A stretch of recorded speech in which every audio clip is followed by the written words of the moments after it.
We're not victims. Yeah. We have the power to change, but we need to do the work that takes to change. Somebody has to lobby. Interesting. I play in a band with a lawyer, and I was having a discussion with him the other day.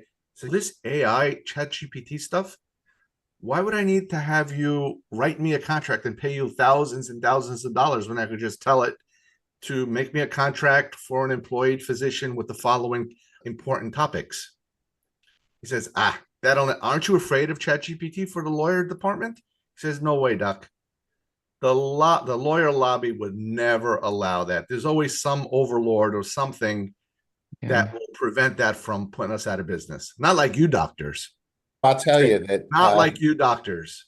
advocacy is a big part of what we do at the Academy. And to put on my hat there a little bit, last year at the NCE, they came out with a policy statement on Medicaid reform, which was incredibly wide-ranging, incredibly logical, talked about the things that we're talking about, undervaluing the care that we provide children and the ROI of children's care.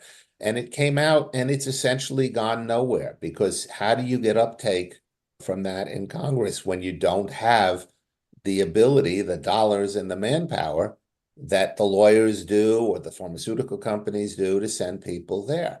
We're working now on a statement on alternative payment methods, and that has to do with value-based care. And I've made the point clearly what I said about preventive care being handled differently from sickness care. absolutely. But advocating for this when you're fighting against lobbies such that are huge, such as the bar, such as pharma, such as even the AARP, we're fighting against our kids' own grandparents in a large respect. So you're asking for money. Don't we pay dues? I'm asking for money. Do you know how much our dues are and how much it costs to do a lobbying effort? The AAP has incredible staff in DC, but there are few of them, and they have a limited amount of stuff that they can do. We don't have anywhere near the dollar volume or the vocal volume that these other organizations do.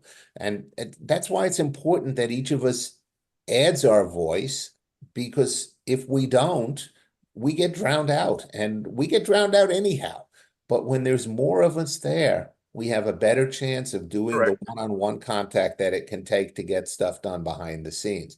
And again, the staff that works with the AAP and state and government affairs is an incredibly dedicated staff, but there are few of them, and the amount of stuff that's on their plate is massive. And it's massive because this is a massive dollar amount that we're talking about here. But even something as simple as taking a new view to preventive care, how do we actually get that done? Because as you said, Herb, Medicaid is a problem because it's 50 states, all with slightly different rules and regulations. How do we get to change Medicaid to make it more uniform across the country? Because if we could do that, then we could get a universal preventive care services in place. It's there with the EPSDT program, which does specify the basics.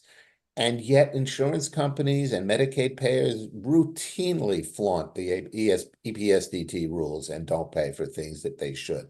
So number one, there's no uniformity of requirements. Number two, there's no uniformity of enforcement. And doing that costs money too. And who's going to pay for that? I think the vocalization is the easy part, but we have to vocalize the important things too, right? Because if I don't exist, there's not going to be anybody to take care of these little children. Let's talk about my favorite topic, CPT code G2211. All right. That was brilliant when it came out from Medicare. I said, this is going to be a savior for everybody. And it worked for a while. Okay. You had some companies that paid for it. Medicare covered it. It was a little add-on for those that don't know what G2211 is, that longitudinal relationship between the physician office and the patient, care coordination, talking to people, getting them in, access, being a doctor, only pay to doctors, not urgent cares in hospitals. It added an extra 20, 30 bucks. I forget how much the number was. And that was great. Then the one big behemoth is said they paid, and they said they're not going to pay anymore. Why would any other commercial carrier follow suit of paying if the big brother doesn't pay for it anymore? even in the Medicaid managed care companies. Some of them covered it, but those that went off of a contract of Medicaid did not cover it.